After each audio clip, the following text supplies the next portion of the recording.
Welcome to the Winged Wheel Podcast. Here to talk all things hockey are your hosts, Brad Crisco, Ryan Hanna, and Evan Lobsinger.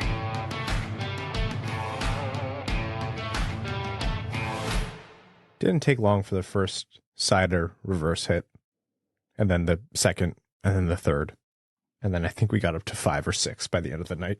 Maybe not all reverse hits, but just Seider reminding everyone that he's massive and does what he wants. As someone who has children, it's a good reminder that sometimes people just don't get the lesson. Isn't it the thing with kids is like you let them burn their hand on the kettle once and then they don't do it again? Yeah, the follow-up with the, and what have you learned? And apparently for the Hawks, the answer was nothing. We'll know the teams who watch game tape. It's been 82 games plus preseason. We're still waiting. Check the game notes, bud. Yeah. It has at one point in that game, the Blackhawks announcer was talking about, they're really going after Seider. Like that was their game plan. And hey, look, I'm all for that. Like if there's a guy on the opposing team who's a superstar and is also, throws those hits and is young, you might be able to throw them off their game. They're Seider's size. You have to make sure that you're actually going to do something. And you would see it happen. Like they'd go to hit Seider and he'd knock him over and then he'd kind of skate away and look back like, what were you doing? They probably should have spent some more time focusing on Lucas Raymond. Who? The guy who just lit them up the entire night? Yeah.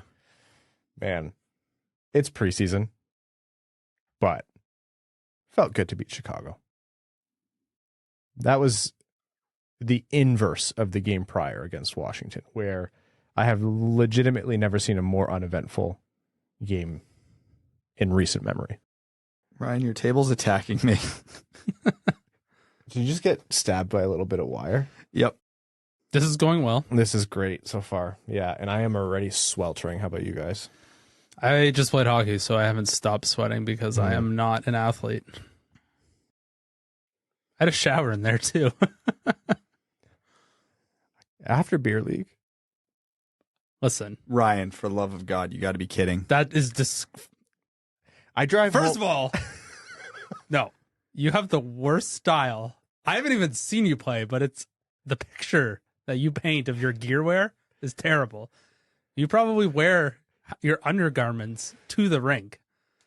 No, I don't. My favorite part about sports, my favorite part about golfing is taking my shoes off. My favorite part of snowboarding is taking my boots off. My favorite part about hockey is having a shower after.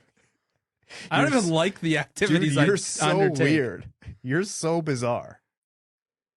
You cannot tell me that that's not amazing. You're calling him weird when we know you home dressed till you were 13. Okay, that's not true. Ryan's dad still drives from Windsor to come tie his skates. I need them tight, okay? No, I'm just usually like after beer league, I'm like, I just need to go. I get in my That's disgusting. I change into street clothes, I drive home and I shower. That's disgusting. Is it that bad? It's worse. How?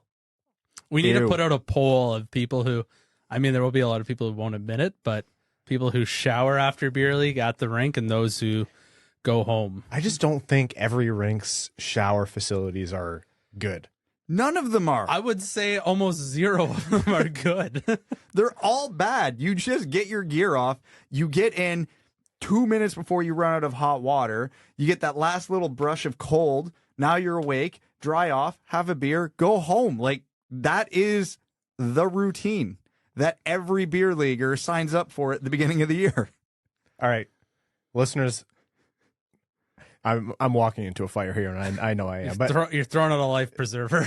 You need the non-shower folks to really come to bat call them for the you non-shower folks. It's a I'm losing automatically. Listen, Ryan is reaching out to the unwashed here and praying. Welcome to the Winged Wheel Podcast, where I apparently, next to these two, I'm the weird one, and I don't think that they're wrong for saying that. I'm one of your hosts here to talk to you about Red Wings hockey, the world of the NHL, and apparently my own weird habits, Ryan Hanna. I'm Brad Crisco. And I'm Evan. On this episode of the Winged Wheel Podcast, we are going to be talking about the Red Wings game that happened, a couple of them, but the first recap is going to be very short. We'll be talking mostly about the Red Wings Chicago game that happened last night. And then we're going to be telling you a little bit about the main storylines, which players stood out, some of the continuing storylines coming from the Red Wings preseason. And then we're going to get into our first divisional preview of the season. And I know we're coming up on the season fast, so we're going to start off with the Metro Division, which is pretty interesting. Some pretty key moves coming in there, and we're going to see what's going to be happening on the other side of the Eastern Conference, opposite Detroit in the Atlantic. And then we'll get into some league news and whatever the hell that is coming out of Seattle. It's staring at me menacingly, their new mascot, Bowie. And then overtime. So before all that, I want to let everyone know about two things. First of all, Winged Wheel Podcast Night at the LCA, Saturday, October 29th. Tickets are on sale, and they are going fast. Fewer and fewer are available every day. DetroitRedWings.com/WWP to get your tickets, or click the link in the description of this episode. What that is an event that we run in partnership with the Detroit Red Wings, where we host a live podcast with special guests Ken Daniels and Mickey Redmond. Some other special guests will be coming through. We used to do it from the beer garden right outside the LCA, but the event has grown so much that we needed a bigger space. So we're going to be just a stone's throw away at Hockeytown Cafe. There will be food and drinks available for you to buy. There's going to be merch, giveaways, prizes, meet and greets. Evan has committed to signing 10,000 things there. So I know not all of you will be able to get your stuff signed, but we'll have a Sharpie for you if you are able to pin down Evan. And, of course, getting a ticket not only gets you access to the event, but also gets you access to the Red Wings game against Minnesota. Not only do you get Winged Wheel Podcast seating sections there, but you also get a special WWP discount on that ticket. And most importantly, a portion of the proceeds goes directly to the Jamie Daniels Foundation. So DetroitRedWings.com/WWP. And that brings me to my second point here, which is Wings Money on the Board has officially launched for the new season. There's going to be more to come on this in the coming episodes. But check out wingedwheelpodcast.com/wingsmotb. Again, that's wingedwheelpodcast.com/wingsmotb to find out all about Wings Money on the Board, what it is. It's a fundraising campaign that we started in partnership with Prashanth Iyer to raise money for the Jamie Daniels Foundation. Last season, you helped us raise over $32,000. So make your pledge. Some exciting news, and we'll tell you a little bit more about that as we get closer to the season, about Wings Money on the Board, but our goal this year is $50,000. We set the bar high. So we hope you can help us. wingedwheelpodcast.com/wingsmotb. All right, let's start with a quick recap of the Red Wings versus Washington, or what Red Wings versus Capitals game on Friday, September 30th, wherein the Red Wings lost 2-0 and virtually nothing happened. The most notable part of the game was that people had a hard time getting to the stream to be able to watch it. The best part of that game, at least for the players, was definitely after the game when they all showered and went home. That's right. I can't even argue with that one. It's not that I never do. Sometimes I just think, I'm like, that's just such a gross shower. I'd rather just stick it out. Ryan, honest question for you, and I want you to really process this in your head, okay? This isn't going to go well. No, it's not. What part from when you enter the arena to when you leave the arena, everything in between, isn't a little bit gross? I understand that. Showers are my safe space, I really like a good shower, and I can't have one. The only place damper than an arena is the Amazon rainforest. They're just perpetually disgusting. That's my point, man. I just do it, though, because I stink. You go get You're a grown-ass man. You smell like shit after you play sports. I don't understand. I know. Okay. Anyways. What were we talking about? The Red Wings. What's the storyline from that game? Like, I don't know. Edvinsson looked not as bad. He improved. Yeah. But the game was so... Like, Zadina and Rasmussen, I thought, played well. Great. It's a storyline from the rest of it. They lost 2-0. That's it. And you know what? I'm actually going to do a small moment here where I talk about streaming, and it's not going to be a lot. I don't believe that statement for a second. Thank you. It is 2022. It's the year of our Lord 2022. And the NHL and the broadcasters involved with the NHL still have not figured out or don't care to figure out how to make hockey game viewership simple for the viewer. I understand. I know it. I know it to be true that these are complicated things. Everyone wants blackouts to go away. Everyone wants broadcasting to be easy. I know it's not as simple as just wishing it away or wishing it to be simple. But right now, all of those complexities are being offloaded onto the consumer. They're being offloaded onto the paying fans who are pulling money out of their pocket to pay to go to games, to pay for jerseys, to pay for streaming services, to pay for cable packages, whatever it might be. And it's just not right. There needs to be something figured out to make things as simple as possible. People want to be able to watch the game reliably, and they want to be able to watch their favorite team the way they like to watch them, which is to say their broadcast. There needs to be a revolution in sports period, professional North American sports period, where this is sorted out on the business end. So by the time the product reaches the consumer, they can do something so simple as go to the same channel or whatever, or more commonly now, click the same links or go to the same website and go to the same portal and just watch their team, watch the replays, watch the clips, watch the highlights. It's they're losing money. Think of how many people are going to piracy and illegal streams. So not everyone will pay. Of course, there will always be people who do that. Pandora's box is open. You're not going to get rid of that. But there have to be millions upon millions, tens if not hundreds of millions of dollars sitting there waiting to just pay for something at a premium that people can access. This is all born of preseason hockey, so I know it's such a dumb time to be making this argument, but it's just such a it's 2022 and people are already scrambling to find where to watch the game. Like, oh my God. If it wasn't the NHL, I would have this long speech about how they should, they're not the number one entertainment in their markets they're in at any time other than maybe Toronto. Well, even then, the Leafs aren't always number one. I'd go on this long spiel about how they need to reinvent their streaming services, capture new eyes, make it easy, battle out against basketball and the MLB, because I know they're not going to overtake football. But it's the NHL. Their ideas are lukewarm. Their best ideas are lukewarm at best at all times. The unwillingness to change and adapt to things that were like a smart idea in 2008, let alone 2022. Anyhow, that's me. That's just saying we need more Ken and Mick, really. That's where it all stems from. Yeah. I mean, last year, Australian fans had to go through quite a bit when their services were essentially tossed out the window. This year, Canadian fans who they got moved over to a different service, which is fine. It doesn't really matter. They don't care who the provider is, but now they can't pick the stream that they watch. Drives me nuts, man. Drives me up the wall. All right, on a happier note, the Red Wings shut out the Chicago Blackhawks. It was a 3-0 final.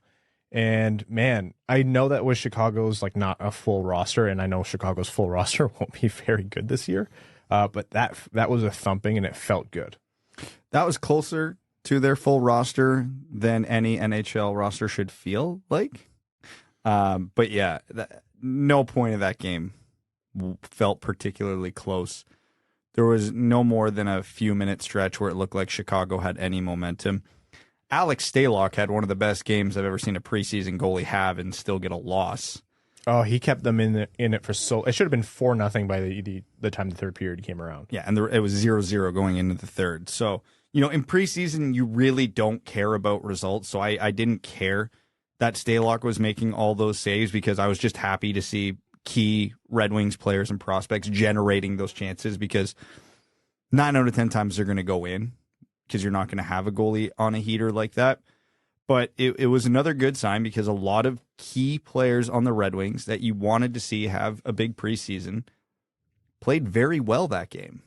Was that Joe Veleno's first game of the preseason? He looked phenomenal. Jonathan Berggren continued his impressive preseason. I wouldn't say he was dominant that game, but when he was noticeable, he was very noticeable. He makes a couple of passes where like it wakes you up a little bit. Yeah, you can see why he's known as a playmaker. Like his vision is fantastic and his execution is even better. He's supremely confident with the puck. There was more than a few times he was running the cycle in the offensive zone going towards the blue line. And then you'd see the pressure coming on him, and you're like, don't do that, don't do that, don't do that. And then all of a sudden he'd make a perfect pass to the defenseman or to the slot. And he would do it in a nifty way, like a little backhand quick pass under the triangle of the defender. Just, he is good. He is really good. And he's been good. Cross Hanas had his moments where you noticed him. But obviously the Red Wings top line that game, Vrana, Larkin, and Raymond, they were just running Chicago's show. Yeah. They looked good the whole game. And like Larkin, I thought looked the least good of the three, and he looked good. Like Vrana and Raymond, especially Raymond, they looked phenomenal. Before we get to them, though, Kubalik, I think the whole preseason he's played has just been a pleasure to watch. You know this guy's going to be a weapon.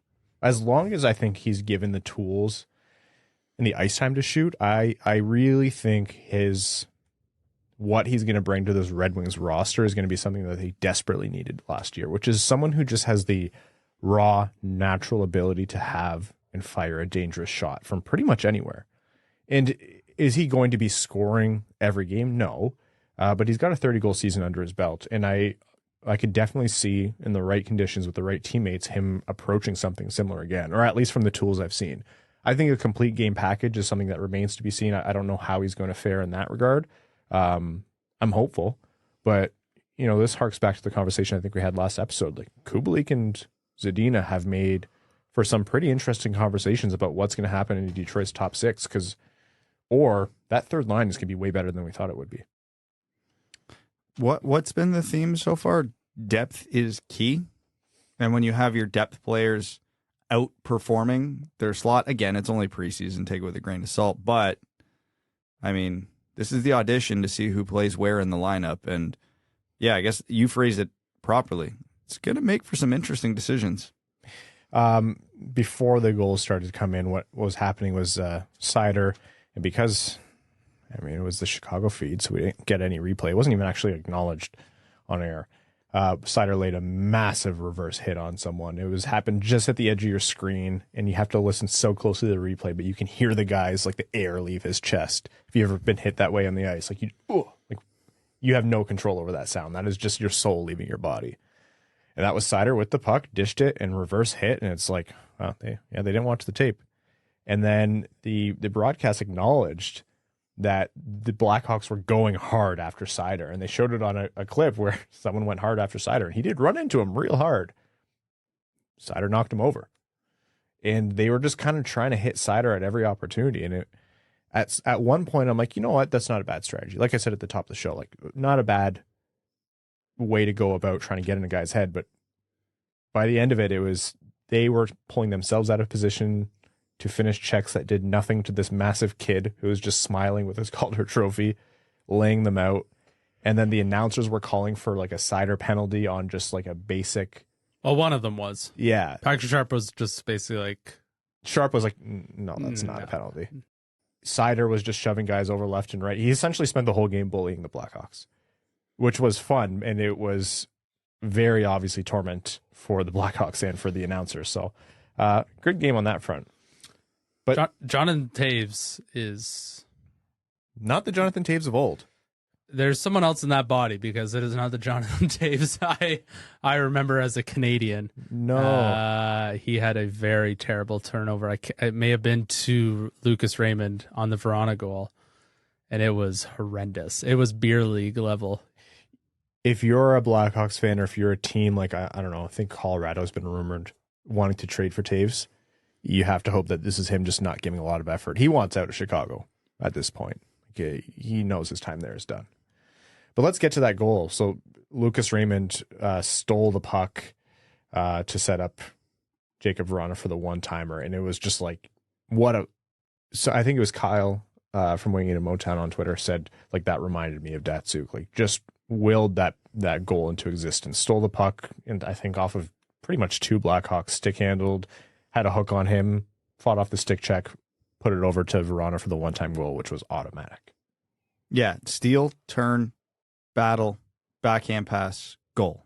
Like, from what? Time of him hounding the puck to the time where the puck entered the net, was it even 3 seconds? It was, the Blackhawks were still trying to find their feet. Yeah. And then went in. And it was in. So, yeah, Raymond looks ready. Yeah, and then not long after that, Raymond again, the puck, well, I shouldn't say not long, later in the third period, the Blackhawks thought they were breaking out of the zone. Raymond pulled the puck out from free space in the circle, turned around, found Larkin alone in front. Larkin was automatic, put it in right away, had that hysterical pew, pew, pew celebration. That's a sneaky play when the puck he didn't really change the angle of the pass. He just, put it in a warp drive. Yeah. And just beat Stalock 5-hole. That's a sneaky play because I think a lot of goalies think the guy's going to just continue his motion across the net. And Stalock kind of put his head up like he got goofed. You want to know what that play reminded me of? Sidney Crosby's golden goal. Well, yeah. Pretty much the same level of importance as well. Yeah. I mean, based on how pumped Red Wings fans were last night, you would think so. I'll be at the parade, don't worry. Yeah. And then Raymond, of course, finished that off. I think he got a great stretch pass off the boards. I think it was from Vrana. Went down on the break, had a defender on him, and then I think, Brad, you're better off describing this shot with, it looked simple, but it was a great just an encapsulation of how sneaky good of a shooter Lucas Raymond is. Yeah, when we talk about release, we don't generally mean power. This was one of those ones where at quick glance from a side angle, it looks like a shot, plain and simple. And, a good shot could still beat a goalie from there. But it's he did that Austin Matthews release to less of a degree where it just kind of toe drag over. And, a lot of hockey players, even lower level hockey players, can do that release. I can do that to some degree. Yeah, and so can I. But what Evan and I, can't do. I can't do it at that pace, at that level with those types of players and those types of goalies. What Lucas Raymond did that made it special, and that players like Raymond and Matthews can do that make it special, is he wasn't timing his shot based on the goalie. He was timing his shot based on Jack Johnson. He waited till that stick came. I wouldn't say waited, but when that stick came, he pulled it around the stick for the shot, and because he changed the angle, that forces the goalie for just a split second in his head think that puck is changing angle, so you might have to shuffle over, and that hesitation where the goalie doesn't know to go down or go sideways means the 5-hole is going to be there. And we seen him. He did it against St. Louis last year. He did it against Buffalo in overtime. When you can fool the goalie to thinking you are changing the angle and you catch him in between shuffling or going down, the 5-hole is an option. So the fact that he was able to time Jack Johnson's poke check and keep Stalock off balance so that he could get that shot through, that's just the type of mental processing that I'm not even going to say low-level hockey players, that even low-level NHLers just aren't capable of. Because, again, if you take the goalie out of the scenario, Jack Johnson out of the scenario, and you put me in Lucas Raymond's spot, I can take that shot.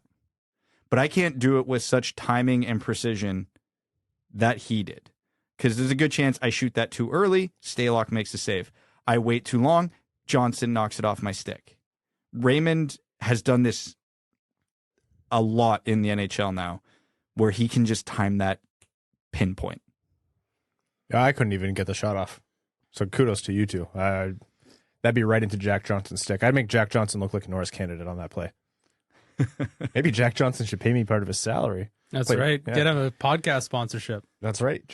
Wayne Wheel Podcast. Reach out. Sponsored by Jack Johnson's Norris campaign. So Raymond obviously looked phenomenal. Looked like mid-season form. It's a preseason game, but we're starting to get to that point of the preseason. We're halfway through the games now where the pros, the guys who have a roster spot even coming into camp, they knew that. They're starting to pick up the pace. And I think it also helped that Chicago was like getting chippy and going after. I mean, a lot of it was Giovanni Smith. He was in there. They were going after him, and then they were going after Seider. It's like that motivates you to try, right? If you're playing a pickup or you're playing a beer league game and the other team are just full of a bunch of assholes. Yes. You're like 70% of most teams. Yeah. You're like, now I want to beat you. And it's like exhibition hockey for the NHL. Like Raymond's not going out there trying to get hurt. He just got elbowed in the face the other game. But the other team picks it up and they start to throw jabs and they start to go after your star defenseman. It's like, yeah, now I want to thump you. So he looked great, and it was awesome to see the team turn it on. And they really did dominate. Brad, you're right. Like Stalock kept Chicago in that for way longer than they had business being in that game. Actually, we should say kudos to Nedeljkovic and Cossa.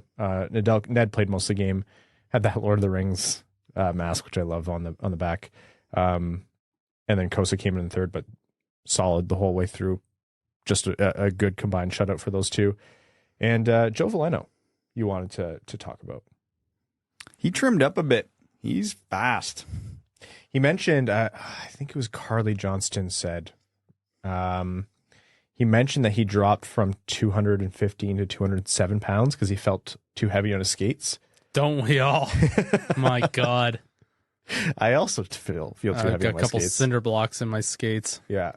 So, yeah, he did trim up a bit, and he did look faster out there. He looked fast. He looked dangerous. He was making plays. He had one where he chased the guy down from basically Chicago's crease and stole the puck from him at the Red Wings blue line, turned that around. He just was – it was one of those games for him where it just felt like he was everywhere, which is a good sign for a player like Joe Veleno, who's, billed as a good 200-foot center. When you're noticing him in every aspect of the game in many good ways, that's a pretty good indication he's probably having a good game and a good impact on the game. And truthfully, should have had a couple goals if it weren't for Stalock. All right. So that's the Red Wings 3-0 win over Chicago. Their next game is Monday at 7:30 against Pittsburgh, and that's at home. And then on Wednesday at 7 p.m. against Washington, and that's in Washington. And then we'll be back with you on Thursday with another episode. Last 4 games of the preseason coming up. So Pittsburgh, Washington, and then they have a home-and-home with Toronto on the 7th and 8th.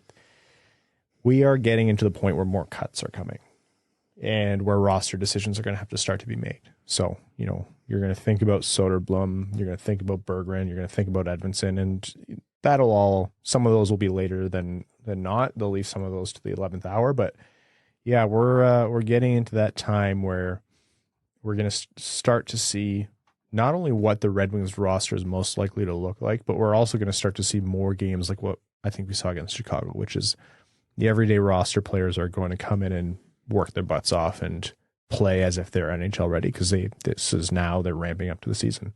We are 12 days away at the time of recording from the home opener for Detroit. So hockey's coming back, coming fast.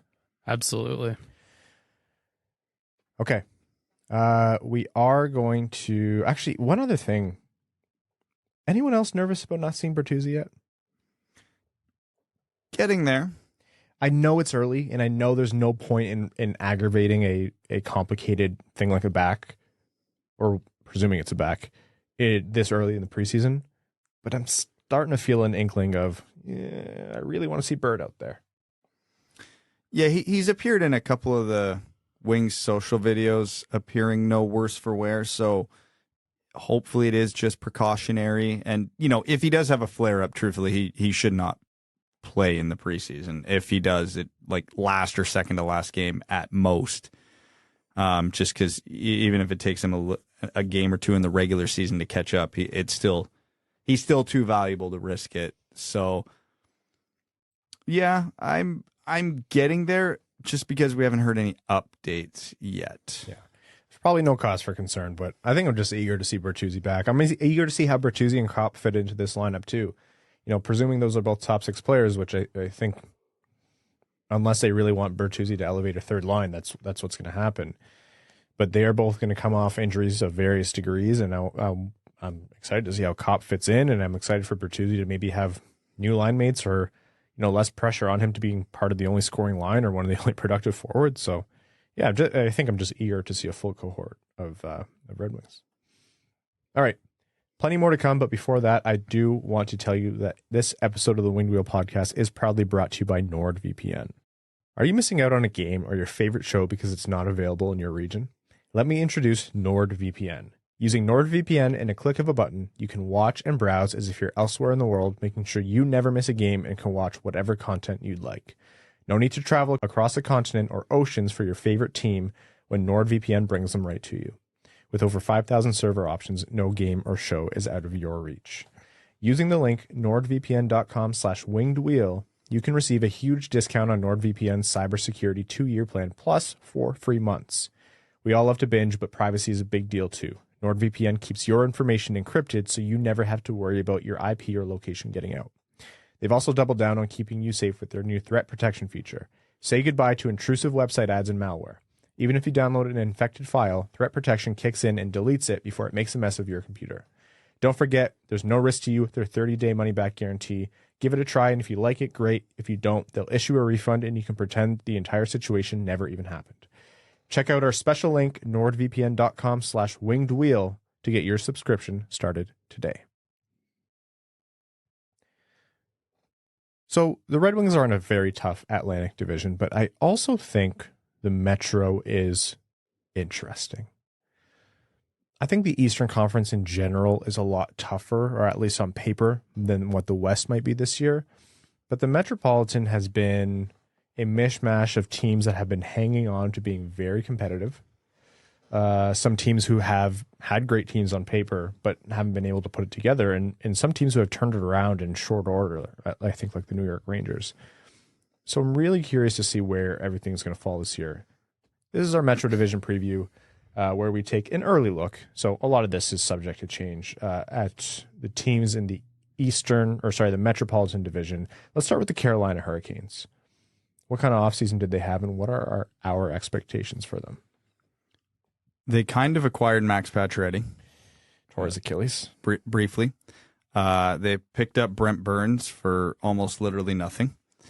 And for the most part, kept the band together.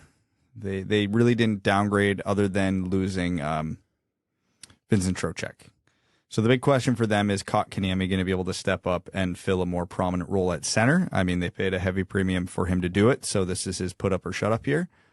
Beyond that, Carolina's coming back fairly similar. They were a very, very strong team last year with the addition of Brent Burns. I can't see them taking a step backwards this year, at least not without some extenuating circumstances.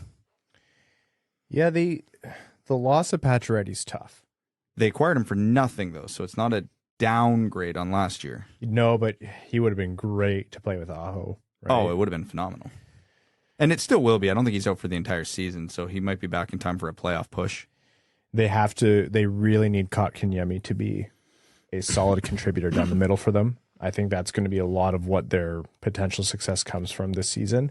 And you know what? They did get good goaltending from Frederik Andersen.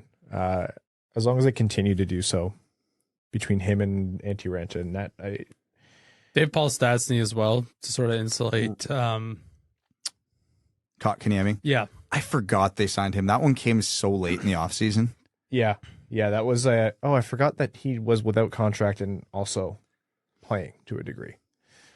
They're a team on paper where projected they should be among the leaders in their division, right? Like they're going to be competing at the top depending on what the Rangers are able to do.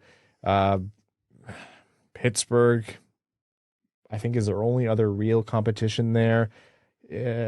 Washington's interesting. I think Washington, and we'll get to this, depends a lot on health and what kind of downturn they have, if at all. But they're going to be among the competitors for the division lead. Well, it all sort of came undone for them in the playoffs last year when all of their goaltending was injured, right? So, you know, if the young kids can keep improving, which they've shown that they can, and they brought in some veteran depth. I mean, Brent Burns is still one of the highest scoring defensemen in the league, at least top 10.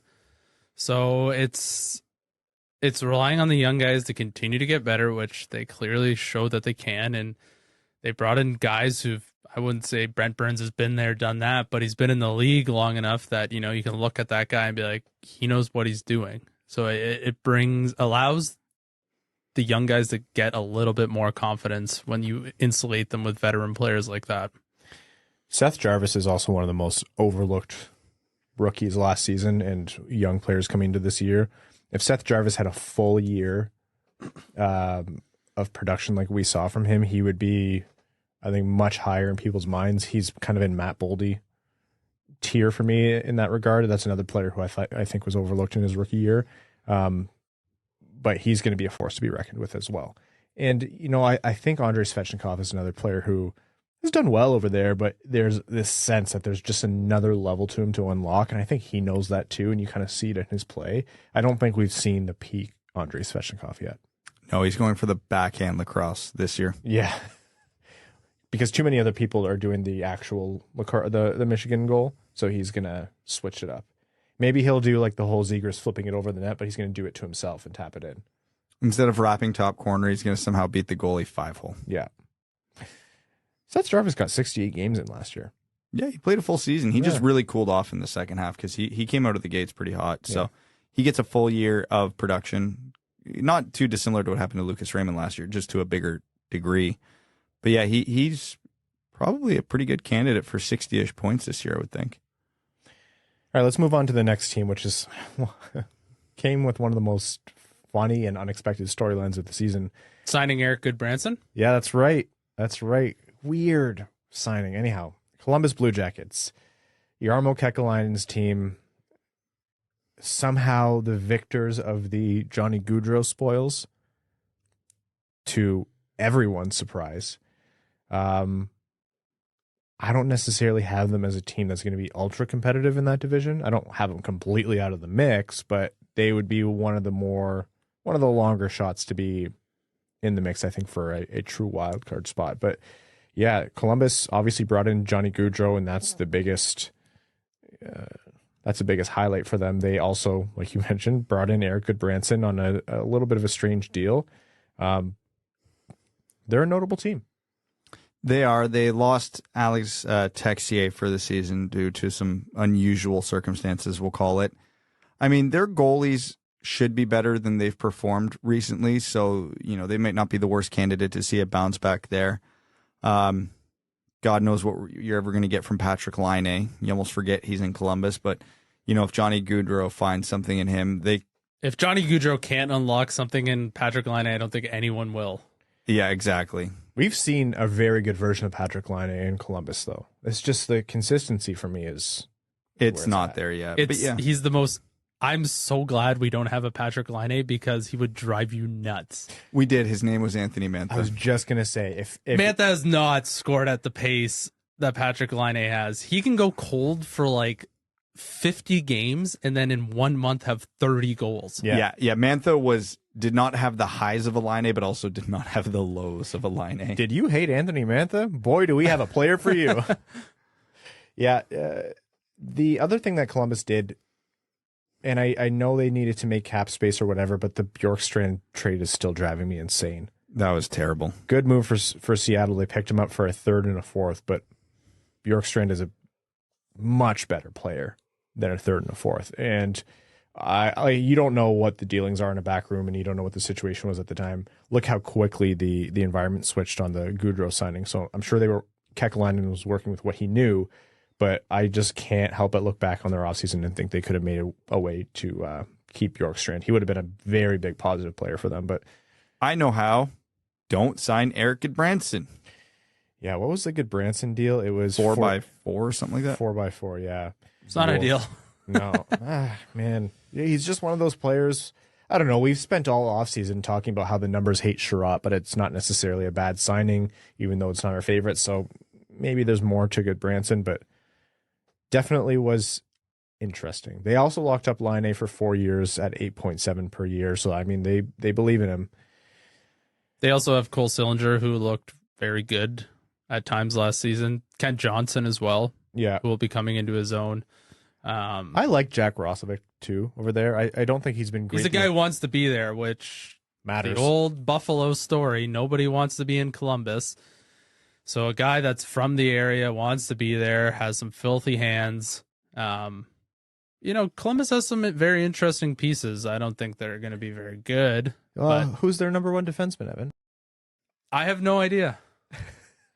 Doesn't ring a bell. It wasn't in my game notes that I was writing down. It's Zach something, I'm pretty Zach, sure. what is it? No, I'm not saying it. For those of you who don't know, Evan struggles If mightily. Wings money on the board hits $50K, I will say it. Evan struggles mightily with Zach Werenski's name. The marbles in my mouth just do not agree. Where I think ultimately Columbus is going to fall short is they don't really have established depth in scoring. I think Kent Johnson is going to be a wild card though for them. I hope, because he's incredibly fun to watch, and their defense leaves a lot to be desired. Werenski, Boqvist is probably going to be good, presumably on that top pairing with them, but after that it looks rough. They just signed Andrew Peeke for 3 years. I don't know. It's a strange deal. Columbus is a team that has some things in place, I think, where they can do well, just not this year. I don't anticipate them fighting for a division lead. Nope. Jersey. One of my favorite teams to talk about in the Metro, because I think this is a team that is poised to take the biggest jump that people are not appreciating. I think I've heard that for like the past 5 years, and I until I see it, I am not believing any of it. The Ferrari of the NHL. Next year, TM is this year, for sure. Yeah. New Jersey's that team I hate. Like Carolina for a good long time, not that long ago, where every year they were the sexy, quote-unquote, sleeper team. And year after they were year sleeping, after, that's for sure. Yeah. Year after year after year, it never happened. And everybody's like, I have the sleeper team this year that nobody's talking about, even though everybody's talking about them. That's New Jersey now. Like Brad Papood all over my thought. Yeah. But I see why people say that. A full season of Jack Hughes. The right side of their defense looks incredible with Dougie Hamilton, John Marino, and it'll come to me. And their prospect system there is ridiculous as well. Damon Severson. Yeah. And, Jesper Bratt had a breakout season. Nico Hischier is criminally underappreciated whenever he can stay healthy. And they just got Andre Palat from Tampa. They have all the recipes, the whole recipe to be a very good NHL hockey team, a team that should make the playoffs. Except in these situations, the one thing that always unglues this whole plan, they looked at the Washington Capitals goalie situation last year and went, yeah, that's how we're going to fix our terrible goalie situation. They're hitching their entire season to Vitek Vanacek and Mackenzie Blackwood. And does that inspire confidence in anybody? Oh, man, I can't wait for the Toronto Maple Leafs season preview. I agree with what you're saying, Brad. They are taking a big risk. I think they're taking less of a risk than Toronto. Vanacek and Blackwood, I think the biggest wild card there that might be surprising people isn't Vanacek. I think Blackwood, there's too much else going on last season. There was the whole thing with, it was all too public about his eventual process and decision, I think, to get vaccinated. And that was the whole storyline in New Jersey. I think it was just a distraction. Things didn't go well that year for New Jersey overall. And I think things just kind of compounded and mounted. I'm not saying Mackenzie Blackwood is absolutely going to bounce back, but we've seen a much better Mackenzie Blackwood than what we saw last season. I think so. There are definitely rumblings. Well, maybe I'm totally misremembering, which is a very high chance. Mackenzie Blackwood being on Team Canada at some point. Yeah. Okay, good. I remember that somewhat correctly. Yeah. Back when NHL players still thought they were going to the Olympics, before the season started, he was on some projections as the third goalie. Yep.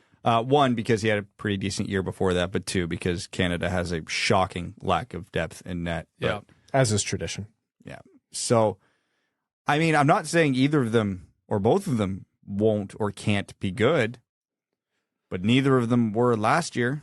And it's a risk for a lot of the same reasons we talked about in Detroit, where they're going in with a very inexperienced tandem with Husso and Nedeljkovic. The only difference is Husso was phenomenal last year. Neither of these guys were good last year.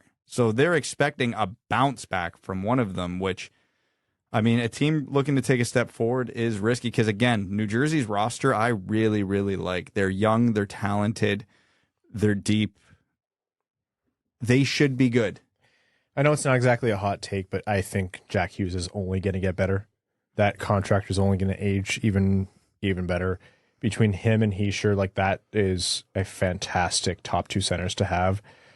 You know, not to mention the kind of year that Dougie Hamilton probably should have. I much like Blackwood, he just didn't have a good year, and we saw much better Dougie Hamilton in the past. You have to imagine that he's going to bounce back in some way, unless we have another situation where you have a career great defenseman just drop off a cliff.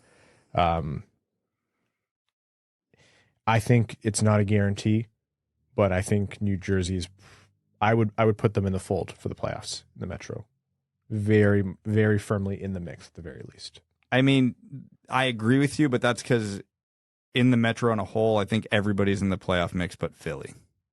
Yeah, I think that's fair.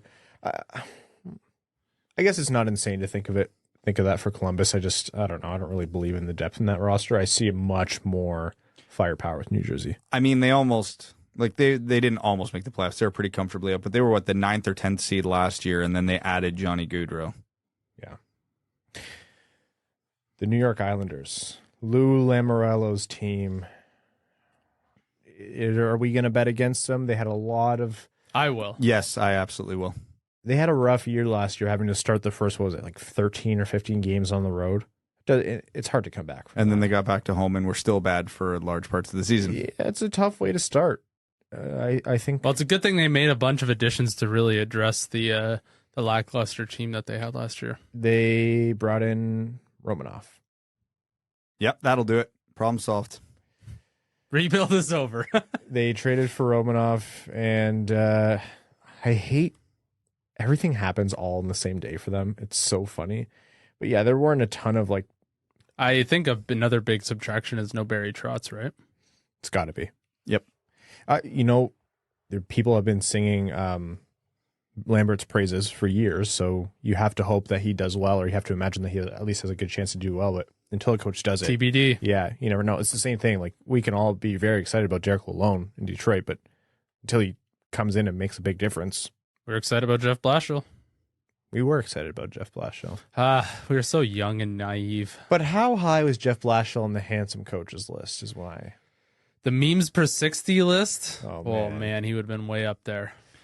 All right. Question. I know it's not entirely relevant for solely this season. Behind the San Jose Sharks, do the New York Islanders have the worst cap-friendly page in the NHL right now? It's bad. Okay, I've said that more than once over the years, though, and they've made conference finals and made me look dumb. No, they're okay now. They were good when these guys were all in their mid to late 20s, but a lot of their money is tied up now in these same guys for a long time who are not the players they were 2, 3, 4 years ago. They are in a real bad spot, and it's only getting worse. To me, when you look at the Metro, especially for the Islanders, who are they? Aside from Philly, who are they better than? I put them above Columbus still. I think they're in the tier with Columbus and New Jersey. The thing is, Columbus and New Jersey have more variables to either lift them or bring them down, whereas the Islanders are a little more steady. They have a high floor.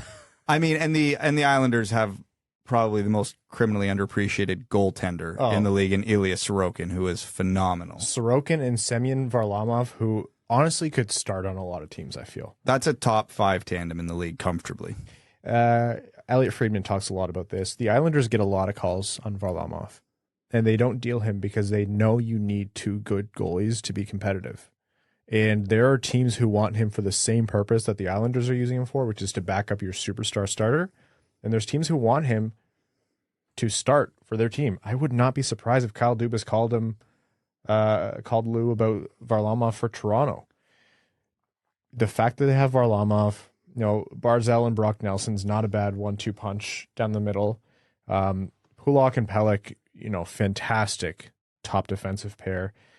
I don't think they're going to be kicking down doors. Noah Dobson, talk about criminally underrated guy. Brad, you mentioned a lot previous about the quietly very productive season he had last season. Romanov, I think there's more to him.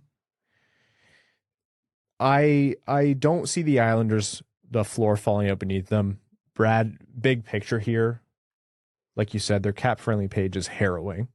At some point, that's got to catch up to them. I just don't know that it's going to be this season. I don't have them at the division lead, but I think they'll be in the mix with the New Jerseys. You know what I mean? I really don't see that at all. No? I think the goaltending for me, it's like Sorokin and Varlamov. I think they're going to bail them out when the rest of the team doesn't show up. They have depth. That's the Islanders' strength. They don't have any areas on their roster where you're saying that is a big problem, but they lack star power. They lack game breakers, and every new year, in theory, they're going to be slightly worse because of just how old their roster is getting. What are you talking about? They got rid of like 96 years of defensemen. Was Zdeno Chara and Andy Green coming off the books? And they're probably still one of the older teams in the league. All right, let's talk about the other team in New York, which I'm sure is how they're often referred to. In all seriousness, the New York Rangers, a team who it seems like yesterday had an open letter out to fans about the rebuild, had a lot of controversy with their owner out in public. People were like, what's going on in this organization? Changed coaches, changed GMs abruptly. And they went to the conference finals last year. And they have what I think is one of the stronger teams in the Metro Division. That top line, or presumed top line, of Zibanejad, Kreider, and who do you want to stick on the right side? Kakko? Sure. Panarin? They've done an excellent job of establishing their older core to let the younger players that they've drafted at very high positions come into their own, and made very key signings in a Panarin to sort of literally rebuild on the fly. Yeah. They did get lottery luck. They brought in Kakko and Lafreniere, but to your point, Lafreniere only started to really make an impact partway through last year. It's and Kakko still a lot of TBD with those guys. Yeah. Like their season in terms of contenders, to me, hinge on those two guys more than anything else. Because if we do finally see a step from Kakko, if this is Lafreniere's breakout year, their offensive depth is ridiculous. And then they have Adam Fox and Keandre Miller and, the best goaltender in the world right now. Like the Rangers are in a position to make some noise. Now their depth last year left a little to be desired. Philip Hedl got hot in the playoffs, and, their defense, well, it is what it is beyond the top few guys. But, Shesterkin is going to cover up a lot of those mistakes. So if Kakko turns into a 40, 50-point guy, if Lafreniere turns into like a 60-ish point guy, you look at the Rangers and you wonder if Shesterkin's on, how do you outscore these guys? I will go so far as to say if Lafreniere and Kakko only get a little bit better, they'll still be fine. Zibanejad, Panarin, Kreider. They brought in Vincent Trocheck. They won those sweepstakes. It was 7 years at 5.625, and that's a lot of years for a 28-year-old. But hey, they don't. You win care. a cup, no one gives a shit. Yeah, they're bringing in Vitaly Kravtsov, and how good is he going to be? Philip Hedl, like you said, like I think they have cover for those guys to still improve, and you have to imagine it's going to turn around for Kakko, and I think we're already starting to see it with Lafreniere. We did last year. Adam Fox in the back end. Like you mentioned, Brad, Keandre Miller is, I think, only getting better. All that with a superstar game-breaking goalie. One of the best, if not top two goaltenders in the world. Yeah, man, this team is, I almost want to throw up when I see people say this, but this team is scary. Like, this team is spooky for next year. It is spooky season. It is. Yeah, like, when you have the best goalie in the world, you cannot be ruled out for winning the cup. Like, no. It's just he alone, and we saw it in the playoffs, can game break. Let's talk about the opposite team. The Philadelphia Flyers. That soundboard has the fail horn on it, right? Yeah, something like that. That was a very good guess. Thank you. And that is everything I need to say on the Flyers. Yeah. Yeah, people were expecting them to win the Johnny Gaudreau sweepstakes because he, from there wanted to be there, and they decided not to sign him because it was too hard. Well, they said he's probably not going to be the one to make this team, and you know what? For all the flack they catch, that's actually correct. They're right. So you would think they're rebuilding, but right, you don't know. Like they might, despite their best intentions, no matter how hard Torts runs them in camp. He's already killed a man. Yeah. That was such a funny picture. That's me like 5 minutes into a beer league game. Also me. Yeah. That's why I don't have to, I'm not so concerned about a shower. I don't sweat. That's right. You're already deceased. Yeah. Mika decided to recreate that picture. No, she's laying on the ice there. That's funny. What are they getting out of Ivan Provorov? They're not getting Ryan Ellis, from what it looks like. Couturier may now actually play. That's still kind of... What are they on their third opinion for that? I don't know. Either way, this team's going to be horrible. Nick Delorier isn't solving all their problems. You would think so with how much they love him over there. Look, I'm a guy who loves a Nick Delorier type player on your team. But when he's the biggest storyline of your offseason, or one of... They added Tony DeAngelo, too. Yeah, they added Tony DeAngelo, and I honestly think he's going to be one of the best parts of that blue line. Like, okay, they have Joel in half the rink. Yes, the defense isn't so great. And then pair him with Rasmus Ristolainen. That'll solve that. Right behind him is Risto. A lot of this is, when people are talking about the Philadelphia Flyers, a very fair argument here is, well, you're compounding issues that have happened over the last few years. The Ristolainen signing some of the trades, whatever. Good GMs know how to negate those compounding errors. I don't know the direction that Philly's going in. Like you said, Brad, like, okay, if you don't want to bring in Gaudreau, then, commit hard the other way. There's so many question marks. Carter Hart needs to be their best player, and he hasn't been.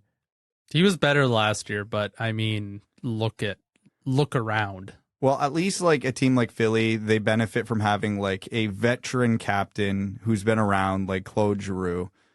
Oh, wait. You know what I hate? When you can think of a player in that team's jersey and you're like, yeah, that just makes sense. It's like I could never see Connor McDavid in a Red Wings jersey. It just doesn't make sense. But God damn it, can I see Connor Bedard? Yeah, in a Philly jersey. I hate it so much. That's honestly what comes to mind every time I think of them. Is like, okay, if they have a year of pain, but they bring in Bedard, seems like by all Bedard's numbers here, he's looking to be game breaking, like Matthews McDavid level so far. That has to be what they bank on. This has to be like a process year, like clean out the culture in that room, like get everyone in order. That seems to be what they brought Torts in for. I don't know that that's the only problem, but yeah. John Tortorella, famous for fixing goalies with confidence issues. Yeah, I have Philly near the bottom. Near? Near. Oh, I thought you were talking about the division. I was going to be like, near. Yeah. The Pittsburgh Penguins, Philly's rivals, a team that just refuses to die. I will keep my MO of not betting against Sidney Crosby and Evgeny Malkin. Chris Letang is there. He seems to defy all aging curves and deterioration of the body at the pro level as you age. That doesn't apply to him. They have some really underappreciated players, obviously with Brian Rust, Jake Gensel. I really like the Raquel pickup from them over the summer, or over the trade deadline, I should say. He looked good when they torched Detroit for however many goals it was in the final home game that I was there super hungover for. Because of the goals, or the night before? That's when you went out. Yeah. With some of with the listeners.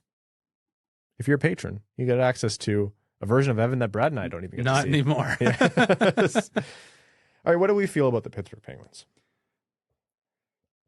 They're getting older. They have to go backwards eventually, right? Do I have a good guess when that's going to happen?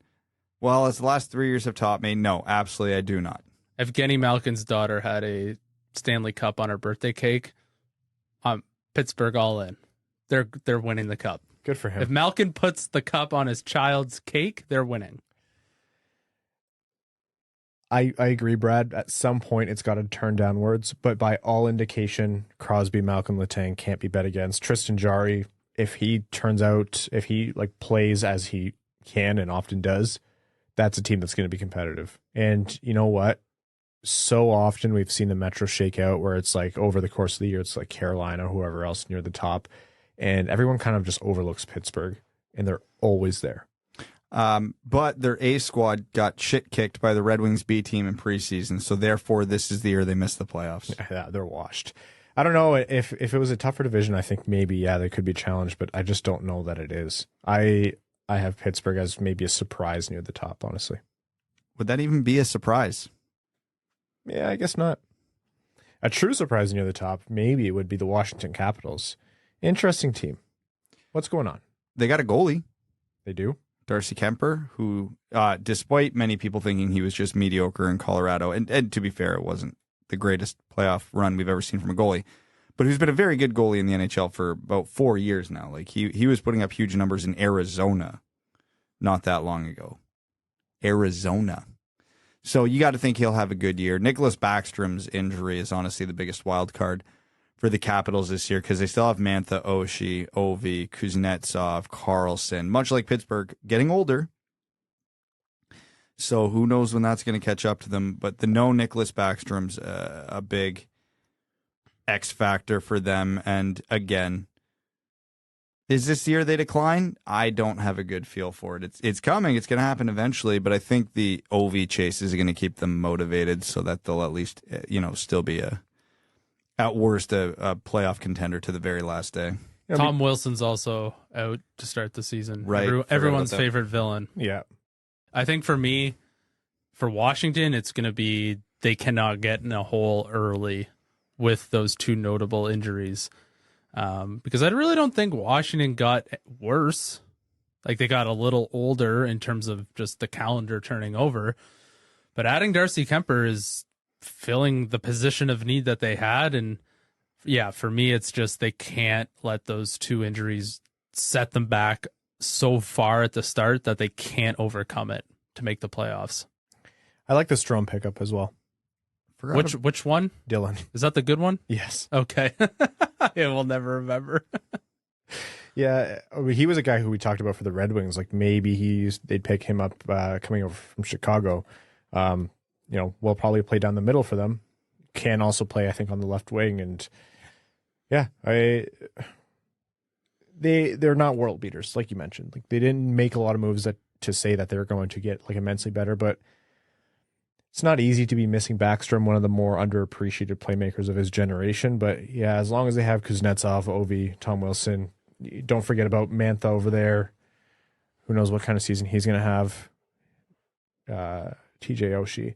John Carlson still always looks bored, yep. But somehow is very good. I don't understand it all. Former Red Wing Nick Jensen. Still on right. that blue line. And then, yeah, like you mentioned, Brad, Darcy Kemper. A good goalie is going to keep you in games. And if they get a version of Darcy Kemper that's as good as he's been most of his career, then it's too early for me to put Washington out of the mix.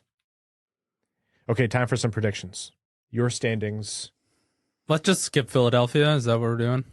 Everyone's putting Philly at the bottom? Absolutely, yes. Philly. Actually, you know what? No, it's going to be Philly. Yes. Brad, which way do you want to go? 8-1 or 1-8? I do not care. Dealer's choice. 1-8. No, 8-1. Philly. Okay. Am I going through my whole list here? You certainly are. All right. Again, this is to me the most wide open division. I legitimately could see all 7 of these teams finishing in any 7 of these spots if things break right for either team.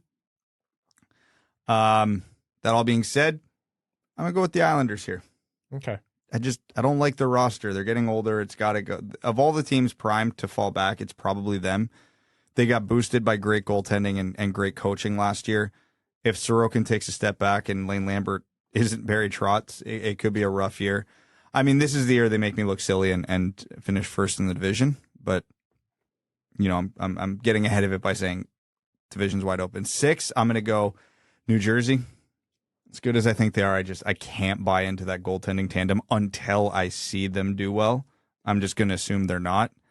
5, I'm going to go Washington. Okay. I'm going to go Washington. Backstrom and Wilson, that hurts. Backstrom especially. Kemper's good. Their defense is all right, but I think they're a team that generally deals with injury problems, and age isn't going to help that. So it's never the same. I'll go Washington. Fourth, I'll go Columbus. I mean, Johnny Gaudreau's Johnny Gaudreau. They have a lot of depth at forward. If they can get just adequate defense and goaltending, they should be primed to have a pretty good year. And again, just things change. Columbus will be the team that I think is the quote unquote surprising team this year. 3, I'll go Pittsburgh. Self-explanatory. 2, I'll go the Rangers. Again, self-explanatory. And 1, I'll go Carolina. Okay. So Brad has Carolina, New York, Pittsburgh, Columbus, Washington, New Jersey, the Islanders, and Philly. Evan, 8-1. 8 is Philly. What's next? After that, I am going with the Islanders as well. Okay. A lot of what Brad said, but also I think I took the Islanders to win the division last year, so they can be near the bottom. Mm-hmm. I would say the bottom, but Philly is absolutely worse. I'm not really sure about any of this, but I'll go with the Blue Jackets for the inverse of what Brad said. After that, I will go with the Devils. I think their team is too good, and they'll just will themselves ahead. Who do I got left? Hurricanes. I'll say the Caps. I mean, even if Backstrom comes back in a decent timeline, and his timeline is indefinite, it's a hip injury, and that is not easy to overcome as a player. Thank God he's an immaculate passer, so he'll probably come back okay. But that's a tough injury to overcome. The surgery that they described that he needs is the kind of thing that puts people out of physical activity for the rest of their lives, typically. Maybe I've had that and I just wasn't aware of it. Yeah, you were asleep. Yeah. You do seem like a deep sleeper. Yeah. Yeah, Catherine hates it. I get 9 hours uninterrupted. And I need you to shut up right now. She always says, how many times do you think you wake up at night? And I say 1 or 2 at worst. And she's like, I wake up 7. Anyways, where were we? Who do I got left? The playoff 3 teams? Yeah, you're at the last 3. I've got Rangers, Hurricanes, and Pittsburgh. That's right. I'll say Rangers. Oh, okay. And it has nothing to do with the Rangers other than I am the biggest Chris Letang fan out of nowhere after watching him play last year. That guy is never going to age. No, he's what we all strive to be. He is the trademark, original offensive defenseman who can also play a little bit of defense. He doesn't beat you with speed. It looks effortless. He's a physical freak in the gym. Oh, absolutely. Yeah. So you have Pittsburgh second or first? Second. Okay. I'll do Pittsburgh second, and then I think Carolina's team is quite well-rounded. I mean, they don't really have any holes to me. It's just the young guys taking a little bit more of a step this year. Goaltending staying healthy. I don't see how they don't win the division. All right. So Evan has Carolina, Pittsburgh, the Rangers, Washington, New Jersey, Columbus, the Islanders, and then Philly. I'm also going to take Philly 8th. Trainwreck, probably in the Connor Bedard sweepstakes, not a surprise. I think Columbus has made some interesting additions to their team, but I still am not seeing the kind of depth that they need to be anywhere above 7th, maybe 6th. But I have them at 7th here. I have the Islanders at 6th, and you know what? That's a team that could make me look stupid. Again, I've talked about how betting against them in the past hasn't gone well.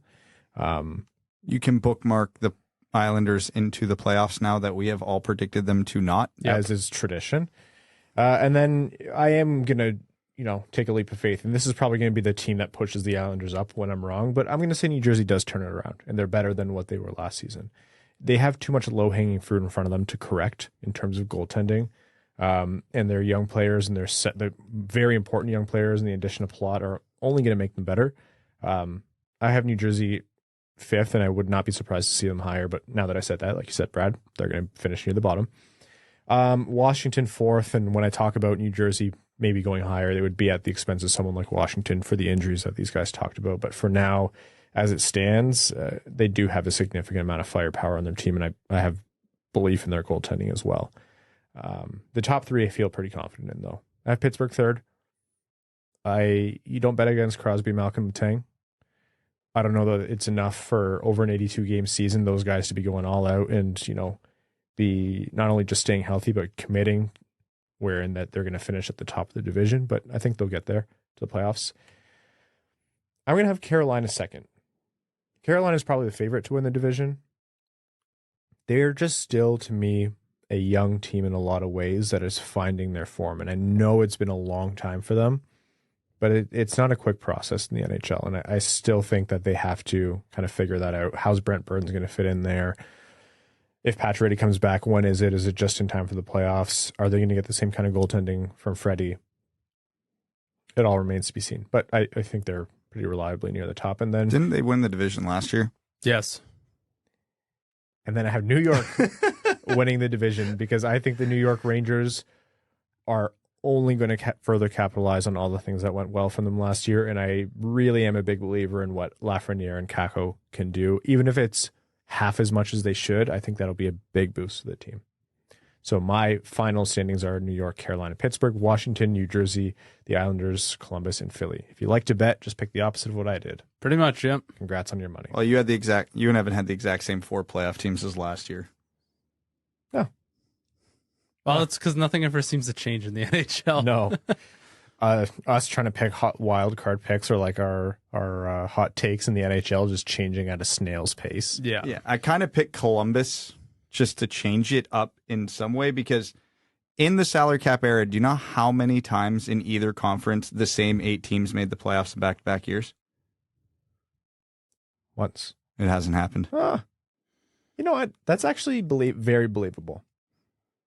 Columbus could, in theory, just go absolutely nuclear and make the playoffs. Like, they've got 2 guys who, like, if Patrick Laine scores 50 goals this year, I wouldn't even be all that surprised because you see Johnny Gaudreau there, and it all would make a little bit of sense. Being the centerman on that line is going to be the easiest job in the NHL. I still think Columbus's offensive depth is really underrated between Gaudreau, Laine, Roslovic, Sillinger, Johnson, Jenner.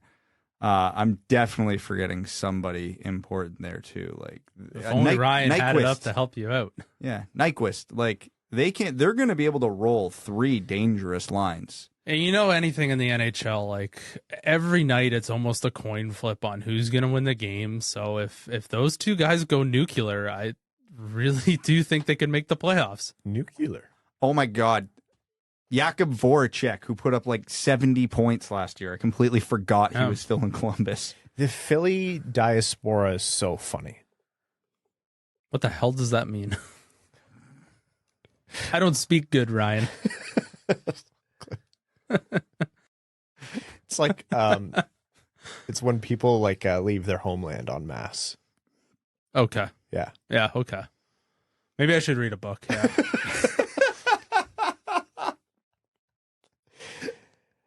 Anyhow, yeah, that's a really good point. Voracek was overlooked. I don't know. I'm probably too low on Columbus. I'm probably wrong about everything. That's Yeah, I've doomed Columbus to somehow finish below Philly now. I know how this Patrick works. Laine is now finishing with 10 goals because I just said that he's going to go off this year. Patrick Laine scores his first goal around Christmas. All right, let's very quickly get into overtime here. Overtime on the Winged Wheel podcast is proudly brought to you by our Patreon supporters. If you want to know how this show runs during the offseason and gets ramped up for the new year, plans things like Winged Wheel Podcast Night at the LCA in partnership with the Detroit Red Wings and runs Wings Money on the Board, your Patreon supporters are how they do it. So patreon.com/Winged Wheel Podcast. If you want to join the Dub Club, get access to the WWP Discord, get your comments read out on either this overtime or the Patreon exclusive one, ticket giveaways, a ton of other great benefits. We encourage you. Patreon.com/Winged Wheel Podcast. Okay. Interesting question here from Coyote Season Tickets in Tempe, and this is probably going to be a topic in future episodes. How do you guys see the Jason Robertson and Jacob Chychrun sagas playing out? Robertson, I'm not looking too much into. I think, like most scenarios, it ends in the most simple way imaginable, which would be him just signing a contract with the Dallas Stars. what's that contract going to look like? I have no idea. With his age and where he's at towards UFA status, there's a lot of options there. Chychrun, I think there might be a little more giddy up on, just because I believe he actually said recently, like, trade me, get this over with, or take me off the market or something along those lines. So, yeah, I know Arizona doesn't really care about this season, but you can't have, one of your star players just sitting there pissed off in the room the whole season. Yeah, I think I saw some quote. It was like, he said that he wanted to be traded last year. It didn't happen. He said, I'd be open to it again this year. I mean, very fair. I would too. But it's never a good thing when one of your best players, who might be the only reason why you would watch an Arizona Coyotes game this year, is having those sorts of clips publicly. Next question here from the patented Pesek Piss Missile says, lightning round, would you rather? You guys ready? Yes. Go. Matty Beniers or Mason McTavish? Mason McTavish. Matty Beniers. Mason McTavish for me. Jake Sanderson or Simon Edvinsson? Jake Sanderson. Sanderson. I'll say Edvinsson as a cop-out. Trying to get some of those non-shower folk back on your or shower folk back on your side, eh? Matthew Tkachuk or Brady? If it's a nice shower, I'll shower. Those don't exist. It does not exist. Are you kidding? Matthew Tkachuk or Brady Tkachuk? Matthew. I'll go with Matthew. I'm on Matthew as well. Ooh, prime Pavel Datsyuk or prime Pavel Bure? I can't. That's tough. Datsyuk. For familiarity's sake, I'm going to say Datsyuk, but I know that is leaving one of the most dominant game-breaking players in the NHL. That's fine, because you still have one. Yeah, that's true. Yeah, prime. Yeah, Datsuk's one of the prime great game breakers. The phrasing for Pavel Bure would be one of the 5 greatest goal scorers in the history of this league. I mean, the answer is Datsuk, but God, do I love Pavel Bure. Is it Datsyuk, though? If you remove our Red Wings colored glasses, is it Datsyuk? I think so. That's an interesting Like, one. people who didn't watch Bure in the 90s, like... This was a would you rather. I thought this was a lightning round. Yeah, that's true. Or is that it? Shredded cheese poutine or Velveeta chunk poutine? I'll let you answer. Yeah, for this me. one's just for Ryan. I'll do the Velveeta, I guess, because I know the shredded cheese poutine is not good, but I'm not happy either way. What if it's shredded cheese curds? Why? What if it's shredded Velveeta cheese? Shredded cheese curds is fine, but just like, why would you do that? I don't know, but this is a lightning round. I apologize. This one's from our friend Joseph. Oh, it's over. Never mind. Sorry. Joseph, your name got truncated here. Apologize. Says, my dudes, do not catch the norovirus. It sucked. I hope you're feeling better, man. That's brutal. It goes on to say, it looks to me that the top candidates right now for the bottom pair left D until Wallman returns are Compher and Sebrango. Both have looked solid defensively and have shown more consistency than Edvinsson and Johansson, although Ajo, as he refers to him, had a great game last night. And Osterley and Hag are just a couple of nopes. Stay fresh cheese bags. I mean, the most likely, unfortunately, are Osterley and Hag. Yeah, they're going to, I think, eke towards NHL experience and some familiarity there. They saw what Osterley was able to do last year, which, I mean, he didn't set the world on fire, but he played NHL games for them somewhat reliably. Was he good? I don't know. Not on the balance of a competitive NHL roster, but I think Johansson's much more likely to go down. I don't know. I could see Sebrango winning the spot. I think that's a long shot, as much as I love Sebrango. Okay. Jeremy Dahl says, do you prefer the home or away jerseys? I personally really enjoy the main white with the red. I think they're so aesthetically pleasing. I like the homes better. The red just pops. I'm a home jersey for any team for the most part. That's my default too, but every time I look at the Wings away jersey, I'm like, man, we don't actually have one up here, I realized. It is just one of the cleanest jerseys in the NHL.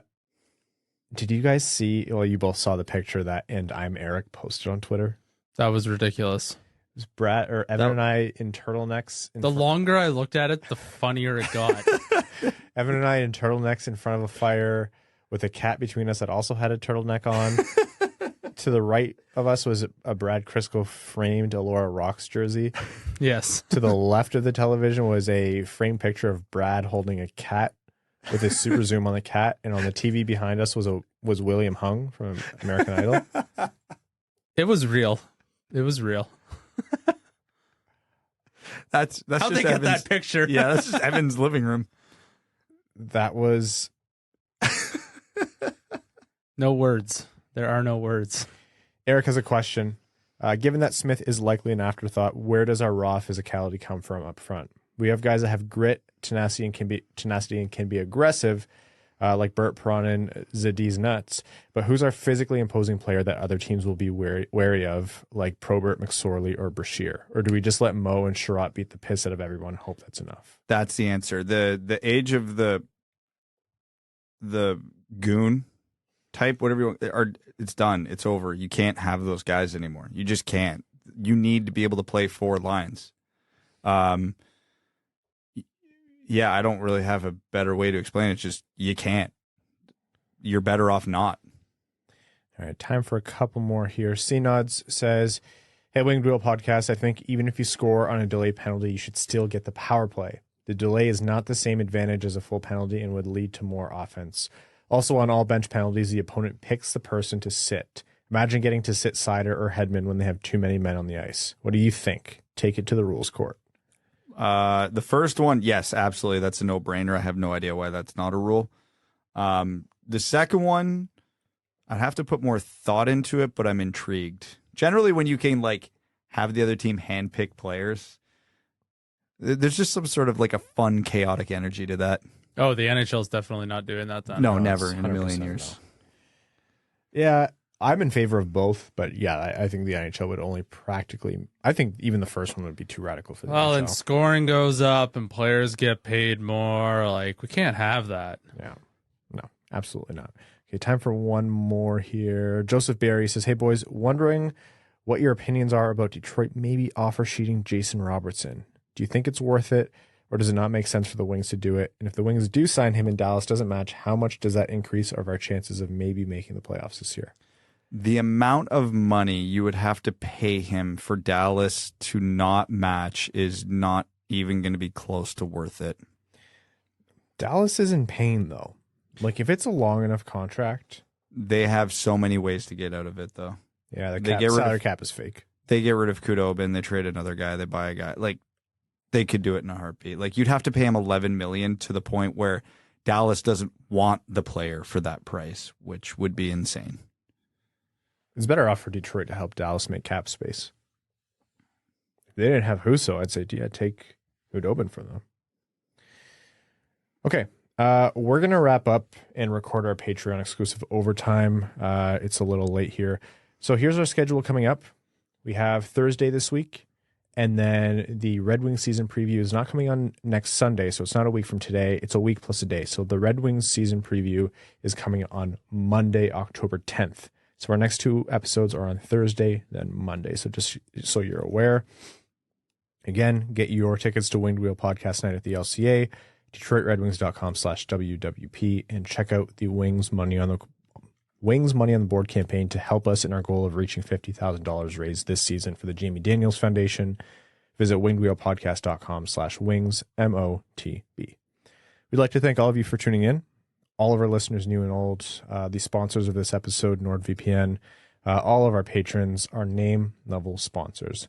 Arjun Shankar, Yves Bartels on behalf of the Sarah Grand Foundation, Aikfer, Nick Perks, Terry Driver of the number 69 Crying Ryan Hannah's Banana Slam at Jamathon, Matthew M. Rice, Brandon M., Carl Brutanen Nanaluski, Chimmy, Chris Ball, Chris P., Citizen High Five, Connor Scovey, Coyote Season Tickets in Tempe, Derek Enstam, DJ Denton, Elite First Scoring Line, Scott Dork, Sleeve McDykel, and Bobson Dugnut. That was Joseph's name that got truncated. Give Blood Fight Probert, Hassam Al-Qassem, Jay Gollum, Jacob Turner, Kalen Wood, Kevin James, King Tone, Kyle Hashman, Marcus, Matt McKay, Nedeljkovic Goalie number 1, Nicholas Fritz, R.A., Ryan Hanna, Ryan Hubbard, Scott Martin, Zachary Rogers, General Andy Bohan of the Cheesebag Army, Sam Bankson, Adam I Wish I Could Finish Like Ernie, Antonio Gracias, Babe Landeskog is a Stanley Cup champion, Ben Barron, Brian Vasha, Connor Layton, Darren Fick, Dave W., Philip Zadiznats, In a Vacuum, It's Fine, and I'm Evan, James Laporte, Jeremiah Dobo, J.M. Rhapsody, John Evans, Josh Yelton, Kevin McCracken, Quaz, Linda Hull, Logan Burgos, Matt S., Maximilian, Melissa Erickson, No, I'm Evan, Ophelia, Papa Woody, Puck Norris, Reed, Ryan Hanna's Good Doppelganger, Thick Rick, and Winter of Rasmussen. 2 Bundle Up, TM. It's pretty good. Talk to you guys Thursday.